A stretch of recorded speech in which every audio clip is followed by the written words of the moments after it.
I'm a huge culture buff. I really think the CEO's major job is to, build the vision of the company, sell the vision of the company, and then bring the culture and make sure it sticks. You're not going to help your customers. You're not going to help your employees. You're not going to help your partners if you sit around saying, we know everything, we know best.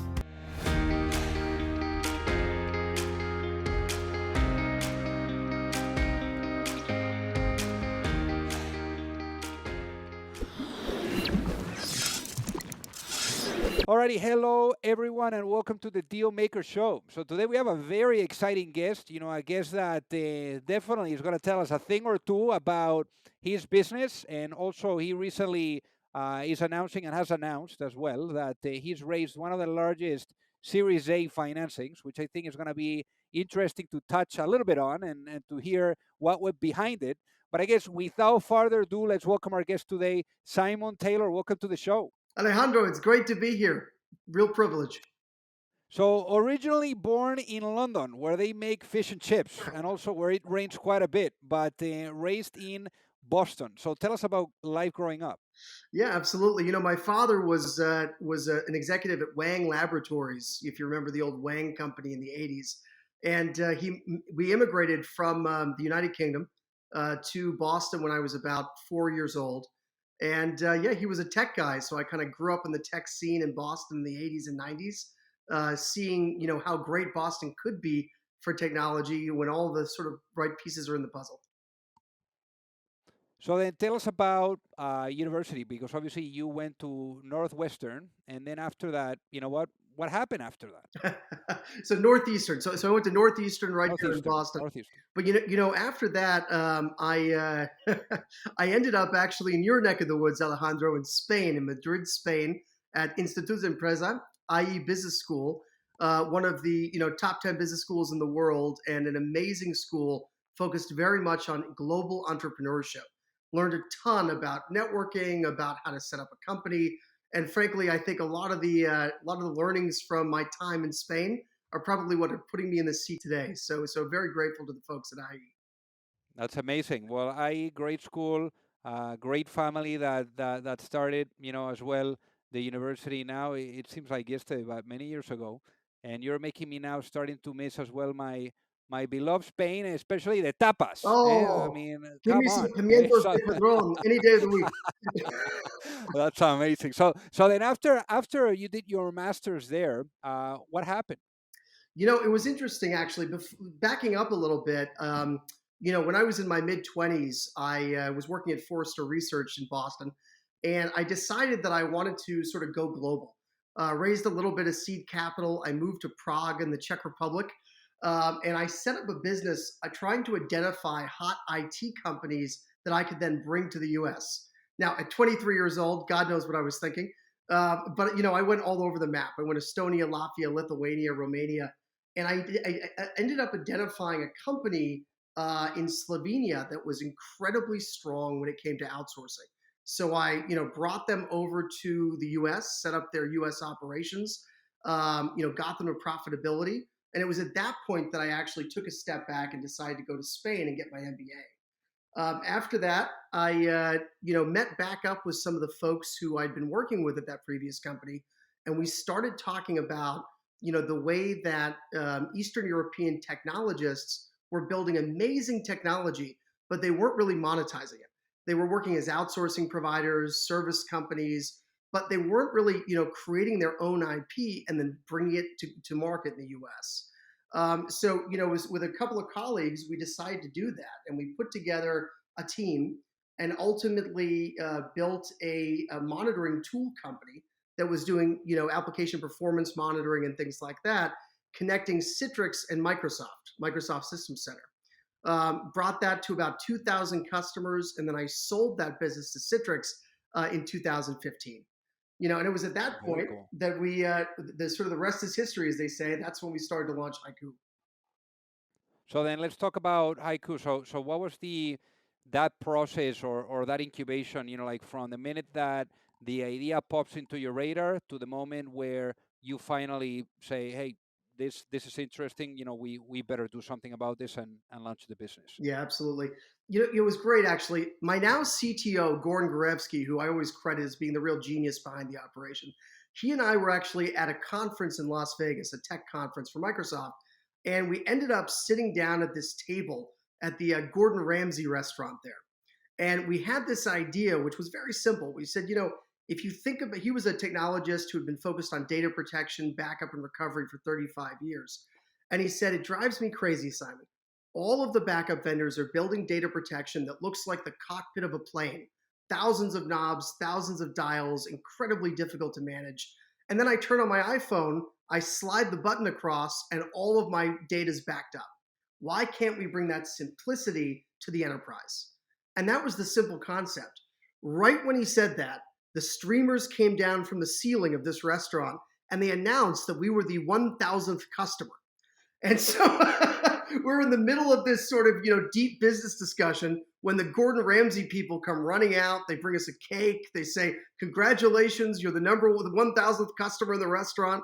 And I said, my God, if this isn't destiny, I don't know what is. And it was really that created the origin for HYCU, which is now a multi-cloud backup as a service business with over 2,000 customers in 75 countries around the world. That's amazing. And what is most amazing is that, you guys did, one pretty big Series A of a round. So I guess how much capital have you guys raised to date? Well, to back up just a second, I think the interesting thing here is we're 2.5 years into the business. We had an Okay. incredible private investor who supported us from seed all the way to A round.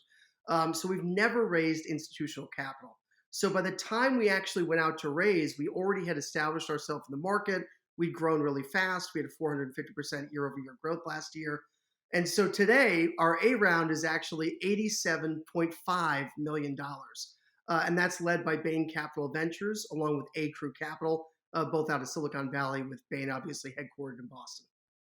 That's amazing. But obviously, typically at a Series A, people are looking to show product market fit, validation. I mean, it seems that, at this point, you guys were right on. Revenues were like probably very decent and at a different level, probably like beyond the type of expectations that institutional investors are looking at a Series A. So you probably blow their minds with the output that you were doing, in terms of execution. I couldn't agree more. Alejandro, it's funny actually. When you're a private company that's never taken money, all the VCs figure out who you are. So we had an enormous amount of inbound interest from companies saying, oh my goodness, here's a company that's growing fast, it's on the radar, but it has no institutional capital. And that was a great position to be in because we got to meet a tremendous number of venture capitalists, PE firms, across the world and, specifically in the Valley. I would say that when we met the folks at Bain Capital Ventures, it felt very different. We've got two new board members that we will be adding in the future, which is Enrique Salem, former CEO of Symantec and now at Bain, as well as Stephen Cohen, who was one of the architects of Turbonomic here in Boston. And I think speaking with them, understanding how well they knew the space and how much they could see our vision and really wanted to help us to execute it. All of those were really exciting factors in terms of making us to want to hit the go button and say yes to this really outsized A round.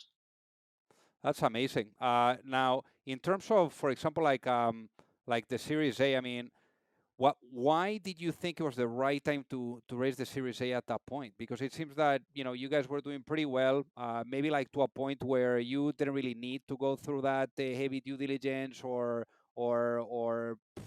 level of reporting or whatever you call it. But here you go, and you say, okay, let's do it. Let's bring these people in. So why did you think it was the right time at that point to really do the Series A? It's a great question. It's a great question. It was a number of factors, but strangely enough, I think COVID really played into it. What had happened was that because of COVID, think of backing up a second. HYCU does three things. We do backup and recovery, automated data migration, and disaster recovery as a service. So, we call it backup as a service as kind of an umbrella term, but it's really those three things. And during COVID, everybody started fleeing to the cloud. So we had just an enormous influx of business with customers saying, "I need a simple self-service product that will automatically protect my data and get me to the cloud faster. And so we started seeing a lot of that, a real big influx. That drove our business, up 450% year over year. And it was at that point that we said, my goodness, we're servicing large governments, large Fed customers, some of the largest, Fortune 50 companies in the United States. We're doing all of this without any funding. Imagine what would happen if we could now hit the gas. And so I think that sort of brought on this discussion, which was, we've never raised, we've never needed to. Um, in order for us to expedite our path to market and make sure that now as many customers around the world have access to haiku, we should put some gas in the tank and we should really hit the green button. And I think that's Yeah. what led us to, eventually, speaking with Bain and getting to a deal. So was that like, for example, the 89 million? I mean, it sounds like crazy, like going into a round thinking that you're going to be raising 89 million. I mean, one of the largest Series A's, probably the largest that I've heard, in 2021. I guess, I mean, is that something that you go into the conversations with already, like knowing that that's going to be the number, or is that more like listening, being part of the conversation with those candidates, with those investors, and then as a result of being in that conversation with those investors, is something that really comes up as the number that it makes sense to raise? Gosh, that's such a great question. I think it's a mix of both. Somebody once said to me, an opinion is worth 20 IQ points. And I think that's very true when you're raising. So you absolutely need to know where you want your business to go. You need to know ultimately how much gas you need to put into the tank to get a specific result. But when it comes to how much you actually need to raise for a specific round, a lot of it comes down to the discussions you have with the investors as you move down the line. So you might go into it saying, hey, we think we want this. This is what we want to do with it. In some cases, they might push you lower. In some cases, they might say, you know what, we think you should take more. We actually think that in this situation, the market is poised to accept haiku globally. We want to make sure that you guys can run, run, run. And I think what I really liked about the Bain Capital approach was it's a very collaborative discussion. You don't have this sort of boardroom suit and tie meeting where they kind of close the door and then let you know afterwards what's going on. Everything was very open. There was a very direct line of communication. They told us, what they liked, what they wanted to do, how they were thinking about the business. They asked us where we wanted to be, how we saw ourselves growing, and we had a very collaborative discussion around how we could be the most efficient at going to market and really propelling the rocket ship to the moon as quickly as possible. So, very much a joint collaborative discussion there. So, and I think that makes sense. So, I guess in terms of business model, especially for the people that are listening to really get it, how do you guys make money at a high Q? Great question. We, like many enterprise technology vendors, started out with perpetual licenses, selling the old license with a 20% support, and we were forced very quickly to switch to SaaS, to a service model. So we did two things. One, we made sure that we architected all of our native integrations, all of our backup services as true SaaS. SaaS meaning that as a deployment model, you can turn it on. Nothing to download, nothing to bring in professional services to integrate. You're literally just going into the cloud, turning on your service, and then the service is doing the rest for you.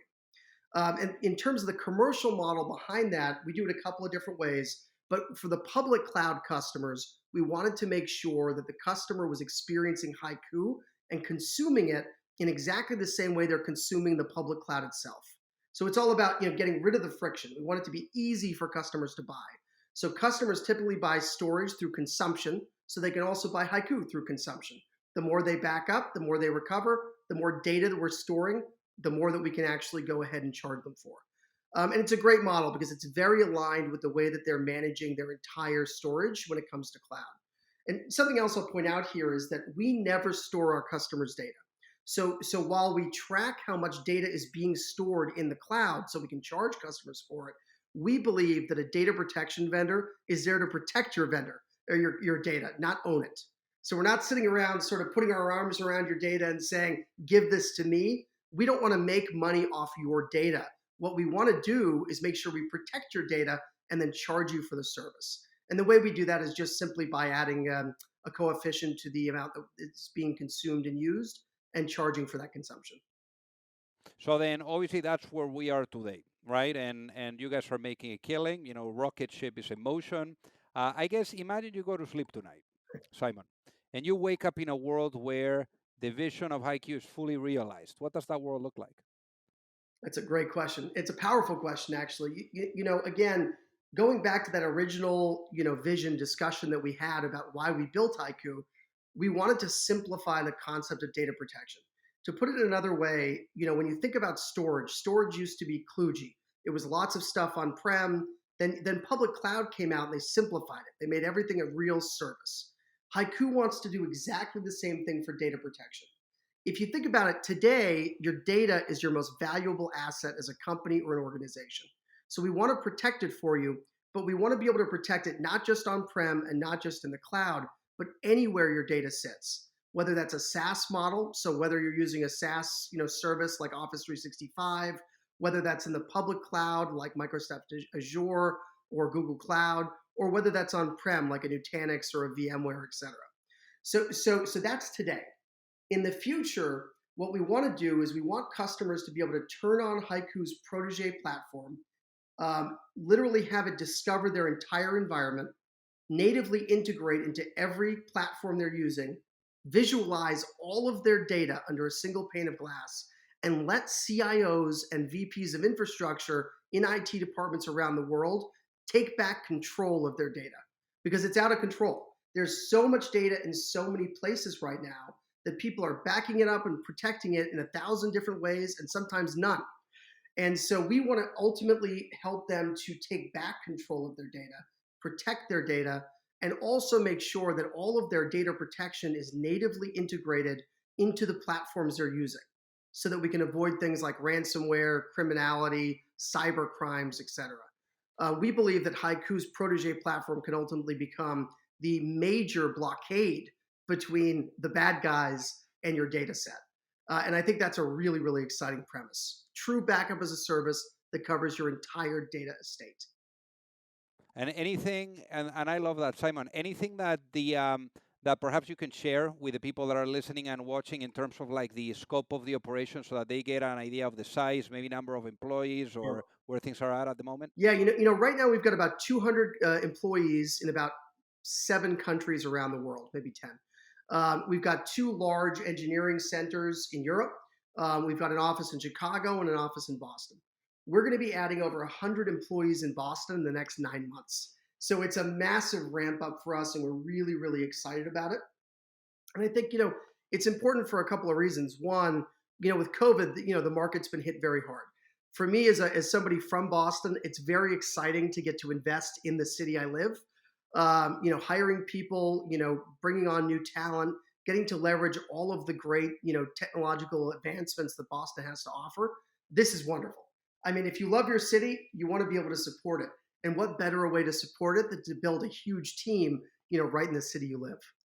I mean, hiring 100 people in 9 months. I mean, and 200 people, and you just got started with the business. I mean, how do you think about, I guess, onboarding so many people so fast, and then also doing it in a way in which the essence of the culture doesn't get lost? Oh my gosh, 2 great questions. The first one I'll say is our internal joke is that the hardest job for this year belongs to our HR director because, onboarding that many people is a massive challenge. Obviously we're going to be building out our HR function. We need to make sure we've got great, talented people who are helping with that onboarding process. The second thing we've done is we've started building out what we call HYCU University, which is an end-to-end program for onboarding and training every member of the Haiku community. So I think that's been very important, making sure that we spent the time, money, and resources to invest in a program specifically to help new employees get onboarded. Because you're absolutely right. Otherwise, you just lose it. They come on board, they start to lose the culture, they don't know what the job is. That can really, really be disruptive. So we got ahead of that. We started the HYCU development process about 6 months ago. We're about to launch that, in the next couple of months. To your next point, and I love that question actually about culture.